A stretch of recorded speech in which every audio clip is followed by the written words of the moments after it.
தேர்தல் ஆணையம் பீகார் தேர்தலை அறிவிப்பதற்கு சில தினங்களுக்கு முன்பு 10,000 ரூபாய் ஸ்கீம் வருது. இதே இது மகாராஷ்டிராவில் நடந்ததா நடக்கலையா? இதே தானே நடந்துச்சு. அப்படின்னா நீங்க பிஜேபியோடயோ இல்ல மத்திய ஆளுங்கட்சியோடயோ மறைமுகமான இல்ல நேரடியான தொடர்பு வச்சிருக்கீங்க. இதுதான் குற்றச்சாட்டு. அப்ப எல்லாத்துலயும் சந்தேகம் வருது. சார்லயும் சந்தேகம் வருது, மோர்லயும் சந்தேகம் வருது, தயிர்லயும் சந்தேகம் வருது. ஒட்டுமொத்தமா இந்தியாவோட சிஸ்டத்தை சந்தேகப்பட வேண்டியது இருக்கு. எலக்ட்ரல் சிஸ்டம் சந்தேகப்பட வேண்டியது. நீங்க பாருங்க, கண்டிப்பாக தமிழ்நாடு வாக்காளர் பட்டியல்ல நிறைய டெலிஷன் வரும்.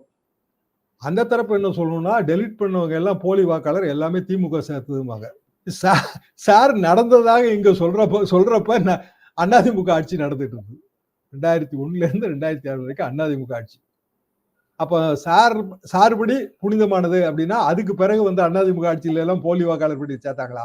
ஏங்க 2016 வரைக்கும் ஜெயலலிதா ஆட்சிங்க. 11 இருந்து 16 வரைக்கும் வருஷம் ஒரு தடவை பண்ணியிருப்பாங்க. தேர்தல் வர்றப்ப வேற ஒரு தடவை எக்ஸ்ட்ரா பண்ணியிருப்பாங்க. அப்ப எல்லாமே போலி வாக்காளர் சேர்த்ததெல்லாம் திமுக, அதெல்லாம் நாங்க ரிமூவ் பண்ணிட்டோம், வாக்காளர் பட்டியல் புனிதமாயிடுச்சு அப்படின்னு சொல்ல போறாங்க.